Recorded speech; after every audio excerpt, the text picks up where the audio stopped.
Today I'd like to give you an overview of the Amiko Mini HD265 free satellite TV receiver. The Amiko Mini has full HD picture as well as the ability to decode HEVC H.265 satellite TV channels. You can use it as a PVR if you connect a USB drive. It also doubles as a streaming and media player and can connect to your home's Wi-Fi system. Out of the box, you get the receiver, the remote control, although the remote design does vary sometimes. You also get a remote extender if you want to hide the receiver behind a cabinet, although I prefer not to do that. The 12-volt external power supply, as well as a Wi-Fi antenna for connecting it to your home wireless network. And looking at the back of the receiver, you've got the RF connector to connect your satellite dish LNB, and that also backfeeds voltage to the LNB to allow for switching. There is an Ethernet plug if you want to make a wired connection to your home internet system. There's the HDMI out as well as RCA video composite cables for connection to an older television and a place to plug in that external power supply. So this is my personal favorite free satellite TV receiver. I've been in this hobby about 1.5 years, and this was one of the first receivers I bought myself, and I immediately took to this one because it has a lot of nice quality features that other receivers might not have. A couple of things I really like about it: the remote control is much more responsive than other receivers I own. I find with some other receivers, you have to really aim the remote carefully at the front of the receiver and sometimes push a button twice to get a function to work. With this one, it works right away and you can aim the remote from a few odd angles and it still works pretty well. Something else I like is that these receivers have 2 USB slots on the side, so you could connect your Wi-Fi antenna to one of them to use this as a streaming device and still have the other USB slot available to use for PVR recording. If you want to connect this receiver to an older CRT television, you can do that by connecting it through the RCA composite video plugs. And once that's connected to your TV, you can select the video source, and then you should change the resolution to the appropriate setting to get the best possible picture. And you could do that in 2 ways. The first way is on the top of your remote is a button that says V format, which stands for video format. And you can repeatedly press that and cycle through the various resolutions until you've got it set to the correct one. Or you can go into the main menu and go into System and AV Control. And there is an option there for you to change the display mode. You can also opt to just pick auto display mode, and the receiver will select the most appropriate resolution depending on the TV that it is connected to. Now, one thing I really like about this receiver is that a lot of the satellites are pre-installed for North America. You just don't find that in most receivers. Most receivers are made in the eastern part of the world, and the only pre-installed satellites there are for the eastern satellites, maybe with the exception of Galaxy 19, because that's the only international satellite we have in the West. But when you click the OK button here, most of the satellites for North America are already installed in this receiver. And this makes it really easy to get started blind scanning for channels. Once you get your dish set up, you can basically pick the satellites you want here in the menu and run a blind scan and then readjust your dish if necessary. So this is a really nice feature of the Amiko, having all the North American satellites pre-installed in it. And looking at some of the other features in the main menu here quickly, you can choose your LNB type, whether you have a universal LNB or a standard LNB, either for C-band or for KU band. And if you have any other kind of oddball LNBs, there's options for all of those in here. We'll leave it at universal. You've got your transponder index. These are all the transponders that have either been added in manually or have been scanned in during a blind scan. And I have made videos on how to enter transponders and satellites into this receiver. You can check the description of this video for a complete playlist of lots of tutorial videos on this receiver. All right, going back to the main menu here. Well, we lost our signal there. That's only because I picked a transponder that's not active. There's our signal. So you can also configure DiSEqC switches in this menu here as well if you're connecting multiple satellite dishes or satellite LNBs. You can set up every individual satellite to be connected to a DiSEqC switch. We'll just leave that on disable for now. And this one here, DiSEqC 1.1, lets you connect up to 8 or 16 LNBs to a single receiver, although I don't have nearly that many connected. And you can also set up a motorized KU band dish and control it with this receiver. Right now I have it set on DiSEqC 1.2 so that I can individually enter satellites. You can also use the USAL setting, which automatically calculates the location of satellites based on your geographic location.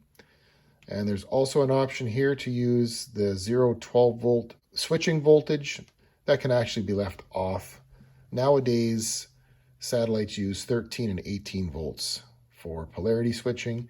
And polarity switching, you can also have that in auto or for just vertical or just horizontal. I prefer to leave that on auto. And another important setting is LNB power. You always want that to be switched on. Otherwise, your receiver will not send voltage commands to your LNB and you won't get any channels, as you can see here. Switching that back on. Here comes our signal. We'll just go to the main menu here and we'll go to the installation menu, satellite installation. One thing I like about this receiver is that I think the tuner is more sensitive than other receivers. It seems like, especially when you're scanning for feeds, you can pick up a lot more channels with this receiver than you can with other receivers. I know that certain satellites, I'll pick up certain channels with this receiver that I can't get on other receivers when I scan the same satellites. So I like the tuner sensitivity for sure. Now this receiver also has the capability to drive a DiSEqC driven motor, which is used for KU band motorized dishes, and that's what I have it connected to here. Right now it's on 91 West, so we'll go ahead and drive this over to satellite 117 West. And the reason for that is because there are some HEVC encoded channels on 117 West. HEVC or H.265 is the most advanced video coding out there now that allows satellite broadcasters to put more channels on a transponder without really sacrificing video quality. There's not a lot of HEVC channels on free satellite TV, but there is a group of them over here on 117 West. I'm using a universal KU band LNB, so I've got my frequency set up here correctly. It's a dual oscillating frequency with a universal LNB because you have the low band and the high band to deal with, the full KU spectrum.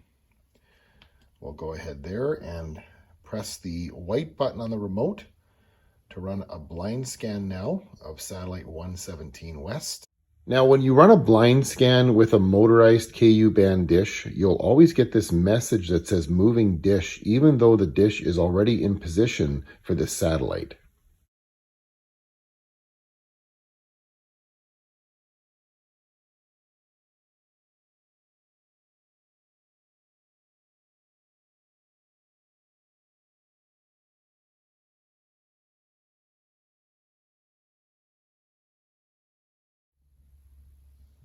And pressing the OK button on the remote brings up your channel list.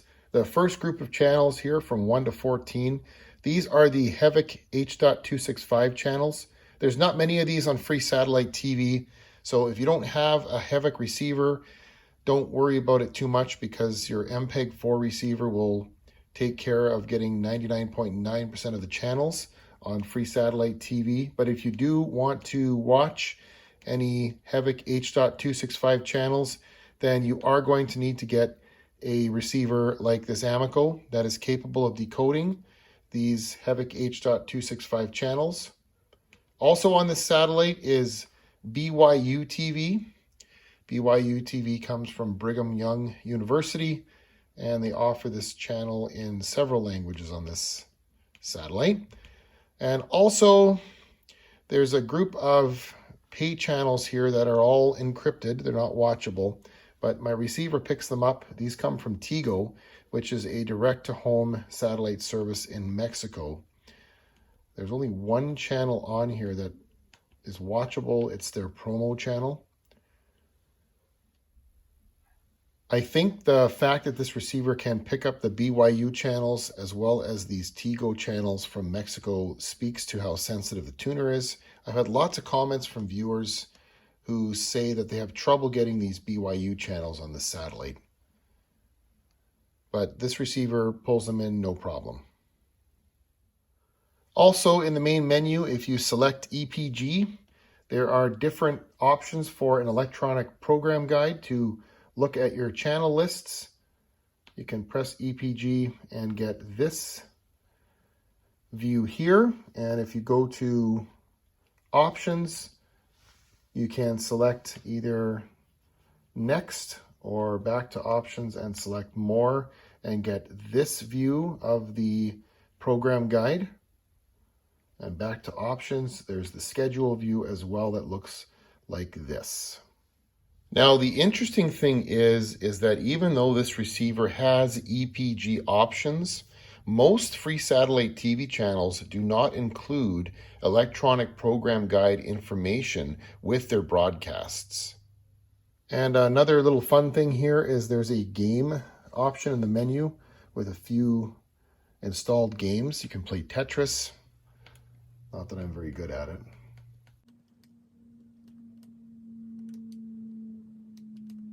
And you're just using the buttons on the remote, your arrow buttons, to play. I'll go ahead and exit out of here now.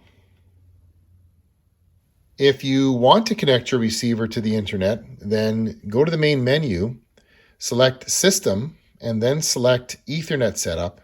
And from there, you can choose your connection method, either a wired connection through an Ethernet cable connected between your receiver and your router, or a wireless connection by plugging in the Wi-Fi antenna into a USB slot on the side of the receiver. Give the receiver a minute to find your wireless network, and then you can enter your password. And once you are connected to the web, you can press Application in the main menu, and this is where you can access YouTube as well as some other apps here for TV. I don't tend to use these though because I don't usually connect my free satellite TV receivers to the internet. That's one of the things I like about free satellite TV is that you don't need internet to enjoy it.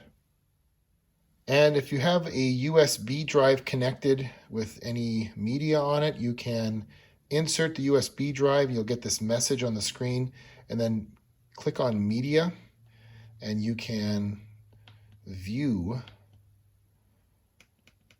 stuff that's on your hard drive here. Here are some recordings I made from over-the-air TV, actually. And I can play them on here if I wanted. And when you're done with the USB, if you want to eject it, what you can do is press this button on the remote that says USB. There's a little tiny red X through it. And you get this message for disk remove. And it tells you how much space you have left on the disk as well. Just go to OK. And when you go to take the USB drive out, that way you can do it safely without losing any data. So that's an overview of the Amiko Mini HD265 free satellite TV receiver. And if you're interested in learning anything else about this receiver, such as blind scanning, LNB setup, PVR recording, or lots of other little cool tips and tricks that this receiver has that can help you get into the hobby of free satellite TV, look in the description of this video. I have a full playlist of tutorials just for this receiver. So check that out if you want to learn more about this receiver. And if you're looking for any other information about free satellite TV or free TV in general, check out my channel. There's lots of videos on there to help you get started in this great hobby.